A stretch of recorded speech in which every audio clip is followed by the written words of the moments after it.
Immense est notre joie de vous savoir nombreux à suivre votre émission à l'école du sabbat, une chronique d'études, d'échanges, de partage de la parole de Dieu qui vous parvient chaque semaine au travers des ondes de la PPT TV. Ce troisième trimestre de l'an 2024, nous exploitons une nouvelle leçon qui a pour grand thème le livre de Marc ou encore l'évangile selon Marc. Et cette semaine, bien évidemment, nous exploitons une nouvelle leçon qui a pour titre face aux questions polémiques. Face aux questions polémiques. Et avec moi sur ce plateau, deux personnes avec lesquelles nous allons exploiter un peu plus en profondeur cet enseignement cette semaine. Sœur Florence, bienvenue. Merci. Vous vous portez très bien. Très bien. Et également, nous sommes avec le frère Janvier. Bienvenue, frère Janvier. Merci, Vous vous merci. portez très bien. Oui, Ah, gloire au Seigneur, oui. gloire au Seigneur. C'est avec eux que nous allons aller un peu plus en profondeur de cet enseignement. Mais avant d'aller loin, j'aimerais inviter la sœur Florence à nous conduire dans une prière. Prions. Seigneur, du haut de ton trône dans les cieux, nous voulons implorer l'onction de ton Saint-Esprit alors que nous ouvrirons ta parole pour étudier cette leçon, troisième leçon de notre guide de l'école du sabbat de ce trimestre. Tout au long de notre vie, nous rencontrons des polémiques dans les questions de notre foi et de notre adoration. Viens, relève-nous et montre-nous comment Jésus faisait face aux questions polémiques au nom du Saint-Esprit et de Jésus-Christ en qui nous te supplions. Amen. Amen. Amen. Face aux questions polémiques, j'aimerais nous inviter à lire le verset de mémoire qui se retrouve dans le livre de Marc, le chapitre 2, le verset 27 et le verset 28. Le verset 27 et le verset 28 où il est écrit « Puis il leur dit, le sabbat a été fait pour l'homme et non l'homme pour le sabbat, de sorte que le Fils de l'homme est maître même du sabbat. » Quel beau passage de l'Écriture. Et dans l'histoire de Jésus, il y avait toujours d'un côté Jésus, il y avait toujours d'un autre côté les pharisiens et d'autres experts de la loi qui étaient toujours en train de faire le contrepoids, étaient en train de challenger Jésus. Et c'était toujours une suite d'événements où il y avait de questions, il y avait toujours de débats et ça n'en finissait pas. Et cette semaine, au travers du chapitre 2, et le chapitre 3 du livre de Marc, nous voyons certaines de ces questions qui posaient polémique à l'époque. Et Jésus a été confronté à cela et nous allons voir comment Jésus a réagi et répliqué face à toutes ces questions. D'ailleurs, des questions qui peuvent nous aider aujourd'hui pendant que nous cheminons avec notre Seigneur à être un peu plus sérieux, un peu plus correct aussi quand nous traitons les questions spirituelles. Et sans plus tarder, parce qu'il y a tellement de questions polémiques au travers de ces deux chapitres, dans le chapitre 2 et le chapitre 3, comme je l'ai dit. Par exemple, dans le récit de Marc, au chapitre 2, du premier verset au 12e verset, il y a une question de deux hommes qui apportent un malade qui est paralysé. Et du coup, je me pose la question de savoir, entre le malade et ceux qui apportent le malade, finalement, qui avait foi? Madame Florence. Merci Daniel pour cette riche question. Justement, quand à la fin de ce récit, Jésus dit quelque part que en Israël, je n'ai pas vu une si grande foi. Jésus s'adressait là à ses quatre amis. Oui. Parce que la première expression de foi vient de l'attitude des quatre amis. Ils sont venus avec l'espoir de trouver la guérison, comme beaucoup de personnes, les familles qui amenaient les proches pour demander délivrance ou guérison. Et ils trouvent que la maison est complètement pleine. Ils réfléchissent, mais comment est-ce que cet incident... Pour qu'on atteigne Jésus, la foule nous a bloqué le chemin. Ouais. Alors, ils vont lever les yeux vers la toiture et généralement, et c'est quand le texte n'écrit pas, mais généralement dans les constructions, il faut que de manière culturelle, nous sachions que dans les constructions juives à une époque, il y avait toujours un orifice qu'on appelait le lieu, la chambre haute. Oui. Et dans la chambre haute, il y avait un interstice qui permettait d'être au-dessus du toit. Comme quand vous êtes et puis vous voulez un peu regarder la ville, vous sortez au-dessus du toit et vous pouvez regarder la ville autour de vous. Donc, il y avait toujours une ouverture qui existait dans certaines maisons à l'époque. Et c'est donc à travers cette ouverture que les amis vont se dire, comme on ne peut pas entrer par la porte, on va monter sur la toiture et on va enlever cette couverture pour entrer par là, pour faire descendre. Donc, il n'y a pas eu de destruction, contrairement à ce que beaucoup d'interprétations veulent dire de ce récit, qu'ils ont détruit la toiture.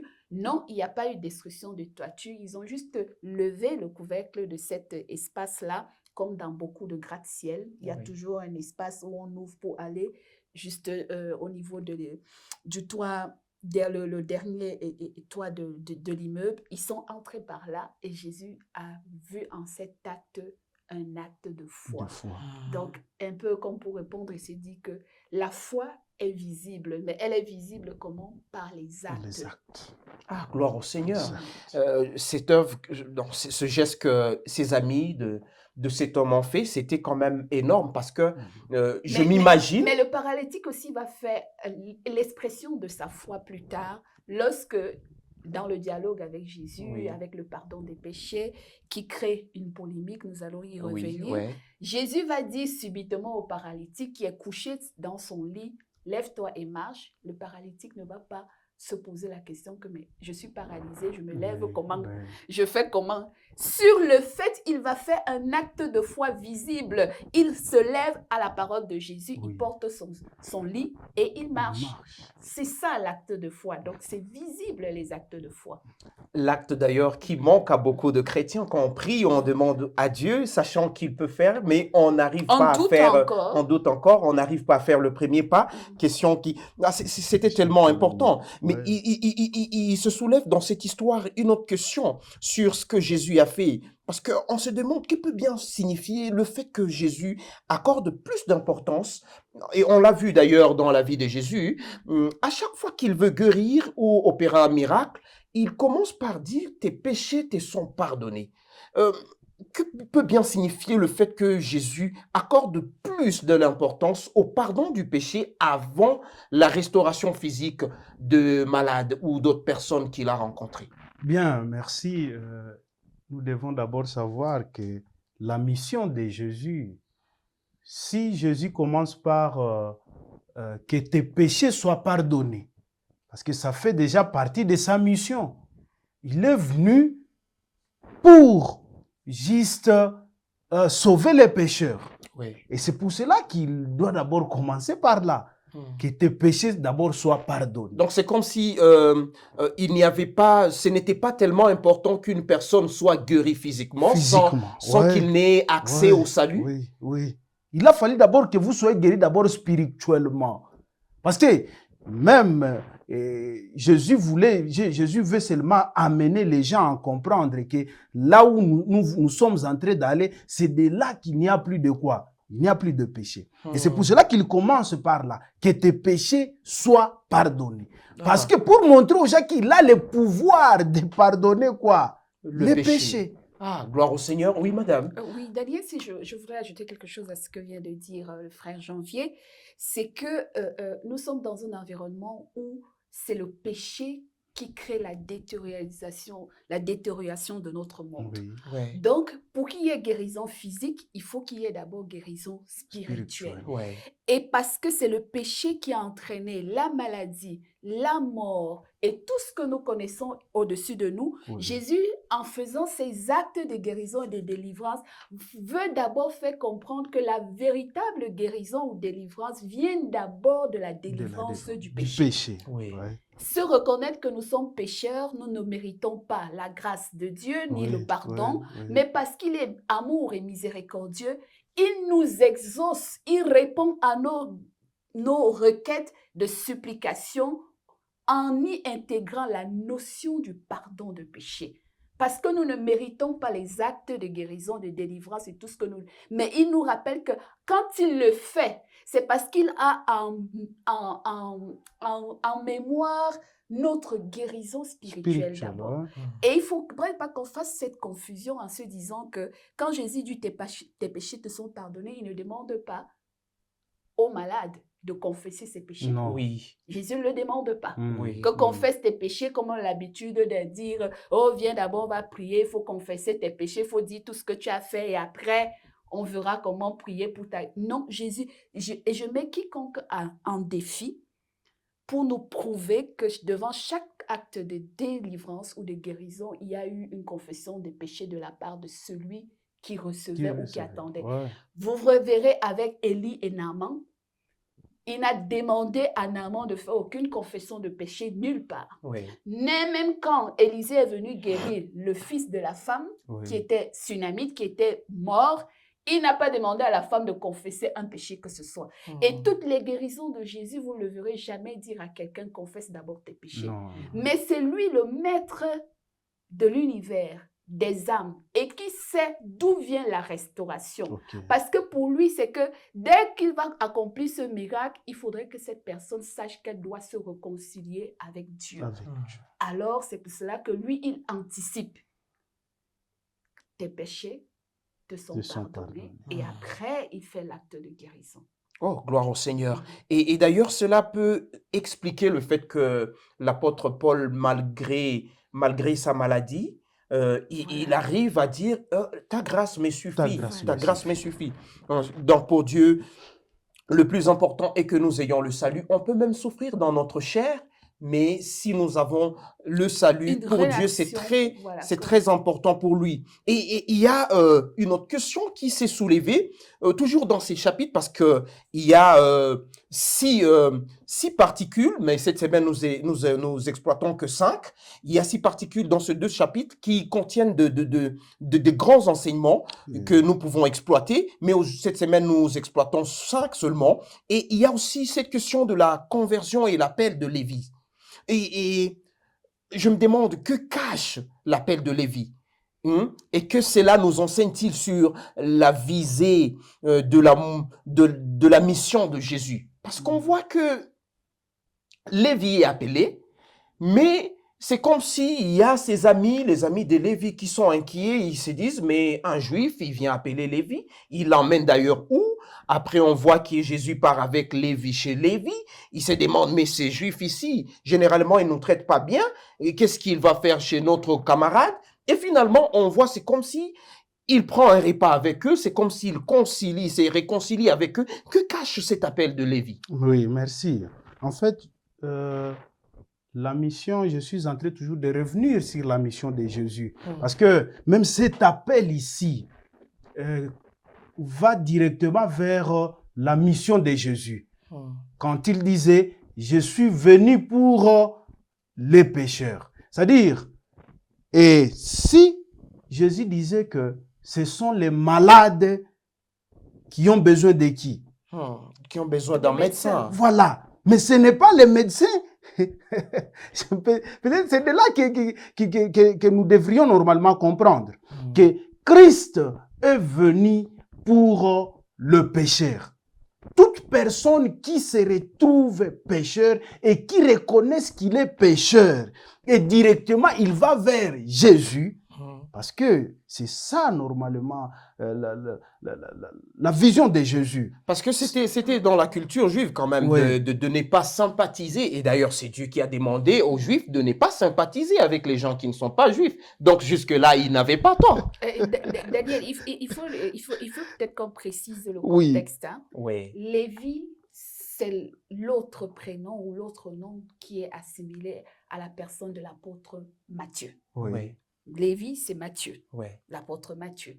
Et donc, ce n'est pas un Romain, ce n'est pas un étranger, c'est un Juif, mais qui travaille comme fonctionnaire dans l'administration romaine, qui était la puissance qui dominait le monde à cette époque-là. Donc, mais pour les Juifs de cette époque, quiconque travaillait dans l'administration romaine, surtout que ce n'était pas n'importe quel service, il était collecteur des impôts.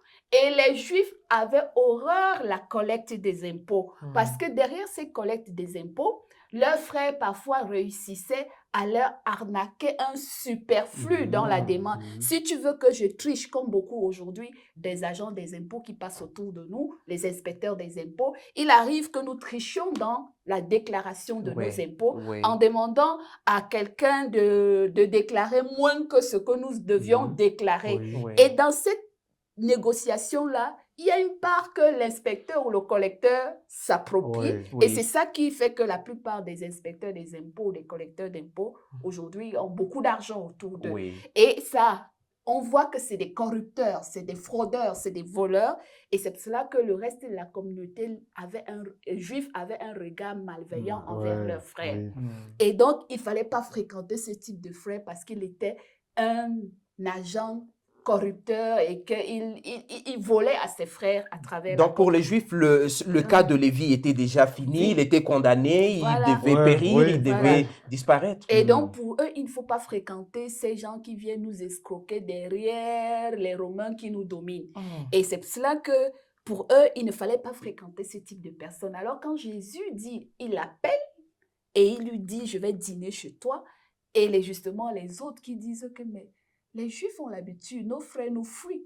Et ces autres collègues arrivent également pour dire que, mais s'il est Jésus pour les autres et il t'invite, nous aussi nous venons participer au dîner. Malheureusement, quand ils arrivent, justement, les autres pharisiens trouvent ça comme un acte blasphématoire. Blasphématoire, oui. Ils disent qu'il est inadmissible. Pourquoi votre maître dîne avec nos ennemis et avec les pécheurs comme ces gens, ces corrompus, ces voleurs? Et Jésus de répondre justement, je ne suis pas venu pour ceux qui sont en bonne santé, je suis venu. Donc, vous voyez que Jésus, en tout temps, dans chaque acte de miséricorde, il voit la question de résolution du péché.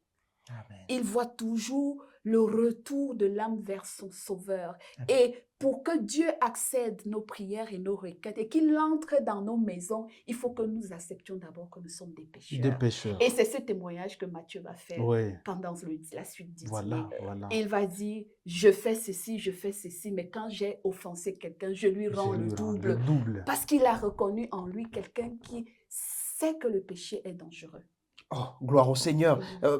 J'aurais tant voulu poser l'autre aspect de cette question. Donc, Oui. toutes ces personnes-là, c'est comme si ils ont ce besoin-là de recevoir le Seigneur, mais par moment, nous n'arrivons pas à leur tendre la main. Et ce qui serait important. Et Jésus continue avec cette expérience. Il arrive un jour où certaines personnes viennent et disent, ah, ben, Jésus, tes disciples, eux, ils ne jeûnent pas, ils sont avec toi. Mais on se pose la question de savoir, si on est chrétien aujourd'hui et on vit, on est avec le Seigneur, on est dans le Seigneur, on jouit de la présence de Dieu, a-t-on besoin de jeûner aujourd'hui? Parce que ça a fait polémique à l'époque. Et aujourd'hui, puisque Jésus lui-même a dit que si on est avec le maître, pourquoi jeûner? Et nous, aujourd'hui, le jeûne est-il nécessaire ou important dans la vie spirituelle, frère Janvier? Oui, en fait, nous devrions seulement comprendre les contextes dans lesquels Jésus a lancé la question de jeûne. Ouais. Vous savez que les pharisiens étaient là, ce sont les pharisiens qui sont venus et dire à Jésus la même question. Pourquoi tes disciples Ne jeûnent? Ne jeûnent-ils pas? Mais les disciples de Jean-Baptiste, eux, étaient en train de jeûner. Et même les pharisiens, ils étaient en train de jeûner. Eh bien, voilà. C'est-à-dire, quand nous savons que nous sommes en train de marcher avec Christ dans notre vie de tous les jours, j'ai dit dans notre vie de tous les jours, nous n'aurons pas besoin d'un soutien extérieur si ce n'est qu'un soutien spirituel. Peut-être qu'il nous aidera à marcher. Parce que nous savons que nous marchons avec Christ. Et si les disciples n'arrivaient pas, ne faisaient pas cela, c'est parce qu'ils recevaient tout de qui? De Christ. Donc, c'était une nécessité, c'était pas un besoin? Non, c'était un besoin spirituel. Jeûner, prier Oui. n'est pas mauvais en soi. Mm. Mais Jésus rappelle tout simplement à ses détracteurs que puisque je suis le maître, je suis celui qui est invoqué, je suis celui compris, je suis actuellement au milieu d'eux, ils n'ont pas besoin. En fait, c'est pour nous dire quoi? Jésus voudrait tuer la légèreté que nous mettons à la question de jeûne et de prière. Mhm. Parce que nous aimons faire ce genre de calendrier où je jeûne 2 fois par semaine, 3 fois par mois ou tous les 1 mois. Et ça devient une question de routine, Voilà. mais pas de rencontre vraiment avec Avec Christ. Christ. Oui. Et c'est cela que plus Mm. tard, justement, la même question du jeûne va réapparaître Ouais. les disciples n'ont pas pu chasser le démon Oui. sur un enfant. Oui. Ouais. Et ils ont demandé, mais pourquoi n'avons-nous pas pu chasser ces démons? Parce qu'en fait, l'acte de jeûne devait être un recours dans le cas des situations les plus extrêmes, Ouais. quand on a tout essayé et qu'on n'a pas vu et qu'on sent qu'il n'y a que Dieu Qui peut. à ce moment Voilà. intervenir. Cela pourrait expliquer le fait que par moment, nous avons beaucoup de programmes de jeûne, mais on ne voit pas Il n'y a d'impact. pas Il n'y a pas d'humilité, de d'impact. consécration Ouais. réelle. Ça s'est fait comme un Mm. acte de routine. Mais Dieu voudrait nous ramener à comprendre que le jeûne devrait être fait dans une extrême considération vraiment de l'humilité de son âme qui rencontre Dieu face à une difficulté Voilà. extrême. Ah, gloire au Seigneur. Laissez-moi passer à une autre question polémique, hein. C'était la question du repos, du jour du sabbat. Oui. Pour Jésus, que devrait être le sabbat pour l'humanité, hein? Puisque apparemment Jésus, quand il traite la question du sabbat avec ces 2 expériences, quand les disciples mangent les épis, Oui. pendant qu'il marche, et plus tard quand il guérit une personne d'une main sèche, c'est comme si Jésus avait une perception de ce que devrait être le sabbat, mais qui n'était pas réellement de pratique à cette époque et même aujourd'hui. Pour Jésus, c'est quoi le sabbat pour Jésus? Bien, heureusement, le verset à mémoriser nous l'a dit, Ouais, qu'il est le maître du sabbat. ouais. Et s'il est le maître du sabbat, encore ça, on avait répété au cours de la leçon passée, que si nous connaissons que Jésus est le maître du sabbat, cela prouve que nous devons tout faire comme lui était en train de le faire le jour du sabbat. J'aimerais que nous puissions un peu lire Ésaïe chapitre 58, verset 13. Si tu retiens ton pied pendant les sabbats, pour ne pas faire ta volonté à mon saint jour, si tu fais du sabbat tes délices, pour sanctifier l'Éternel en le glorifiant, et si tu l'honores en ne suivant point tes voies, en ne te délivrant pas à tes pencheurs et à tes vains discours, alors tu mettras ton plaisir en l'Éternel. Pour dire que voilà ce qu'allait être normalement les sabbats. Et si Jésus a invoqué cela, c'est parce qu'il voyait comment la façon dont les pharisiens, les autres étaient en train d'observer les sabbats. Et lui est venu nous apprendre, voici comment vous devez suivre, vous devez faire, et ce que vous ne pouvez pas faire les jours du sabbat.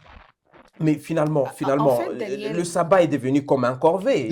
Une corvée, en c'est fait, comme un fardeau, c'est lourd.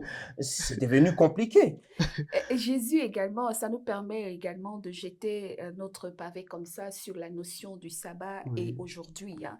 Cette question polémique, c'est une question qui existe depuis l'époque de Jésus. Oui. Et nous voyons par sola scriptura, la Bible qui démontre que Jésus a respecté le sabbat. Oui. Il y allait à la synagogue pratiquement, Luc va dire, de coutume, les sabbats. Et donc, pour ceux qui disent qu'ils sont dans la nouvelle alliance et qu'ils suivent les recommandations de Jésus-Christ en transgressant la notion de la reconnaissance de la valeur du sabbat, ne suivent pas Jésus-Christ. Voilà. Parce que Christ est le maître de l'enseignement, lui-même a honoré ce jour, il a respecté. La question polémique n'était pas le jour d'adoration, mais c'était qu'est-ce qu'il faut faire ce jour-là. Et Jésus était donc en train de répondre parce que ses disciples ont cueilli les épis et ils ont mangé. Jésus a rappelé l'incident de David qui a mangé les pains de proposition dans le sanctuaire. Dans l'Ancien Testament, Jésus rappelle les événements de l'Ancien Testament pour confirmer que en réalité, le sabbat n'a pas été fait pour être un jour de corvée, un jour de supplice, un jour de mortification. Il a été dédié pour faire du bien. C'est pour cela qu'il guérissait les gens, même le sabbat. Et il leur met à défi. Vous, si vous perdez une bête, vous êtes prêt à la sauver, vous n'allez pas tenir compte que le sabbat, mais moi qui fais du bien en sauvant une personne malade, vous me jugez. Donc, le sabbat devait être considéré comme le jour d'adoration Oui. parce que Jésus lui-même l'a respecté, il l'a Ok. honoré et il ne pouvait pas dire à ses disciples de ne pas honorer ces jours. Donc, le Nouveau Testament n'enseigne en rien la transgression du sabbat. Du sabbat. Ni que les apôtres ont enseigné que non, le sabbat n'a... Jésus est le maître du sabbat, il le dit, le Fils de l'homme est maître du sabbat. Il a respecté le sabbat. Il nous encourage à le respecter parce que ça fait partie de ses ordonnances. Et c'est pour cela que cette leçon finit également en disant « Qui sont mes frères Ouais, et mes sœurs et ma mère ouais. Ce n'est pas ceux qui confessent seulement mon nom, mais c'est ceux qui font quoi? La volonté. La volonté de Dieu. Et la volonté Voilà. de Dieu, Dieu dit quoi dans Jean 14? Si vous m'aimez, Observez, Observez. gardez gardez mes mes commandements. commandements. Le sabbat est fait pour honorer la création, Dieu créateur, mais quoi? Que devons-nous faire? Du bien, du bien, du bien. Toutefois, tout ce qui concourt à faire du bien, même s'il faut faire à manger, les disciples ont prouvé par leur acte qu'ils ont cueilli dans un champ, Oui. ils ont mangé. Oui. Si ça participe à nourrir quelqu'un, il faut lui Il faut donner le faire. le repas. Si ça participe à guérir ou à soigner ou à alléger les souffrances ce jour du sabbat, ne faites pas comme les pharisiens. Non, je vais à l'église, je viendrai après. Ils ont laissé le malade sur la souffrant, route. l'agressé mourant sur le chemin. Ils ont refusé d'en prendre soin parce qu'ils allaient au Ils temple. allaient au temple. Là, on n'est plus dans le sabbat. Ah, gloire au Seigneur. D'ailleurs, le passage d'Exode 20, le verset 8, où il est écrit « Souviens-toi du jour du repos ». Pour Dieu, le sabbat, c'est un jour de repos. On doit être en repos, on doit donner le repos, on doit accorder la paix et la tranquillité aux autres. Je considérais cela comme le mot de conclusion de madame. Un mot pour la conclusion. Oui, Frère merci. Janvier. Je vais juste synthétiser mes mots en trois choses. La première est que nous devons savoir que Jésus est le maître du sabbat. Lui-même a observé le sabbat. Et si moi et toi, nous croyons à ce Jésus-là, c'est-à-dire revenons à la coutume de notre Seigneur. Deuxièmement, nous devons savoir que c'est Jésus-là qui est capable d'ôter quoi? Le péché. Tout péché que j'ai ou que tu as ramène à qui? À Jésus. Il est prêt encore à nous soulager. Et aussi, nous tous qui suivons Christ, nous devons aussi avoir le cœur de compassion envers ceux qui ont besoin aussi de savoir ce Christ-là. Gloire au Seigneur. Et que dire de plus que vous remercier d'avoir été là, de nous avoir suivis et que cet enseignement vous soit bénéfique comme il nous a été bénéfique à nous au travers du nom de Jésus.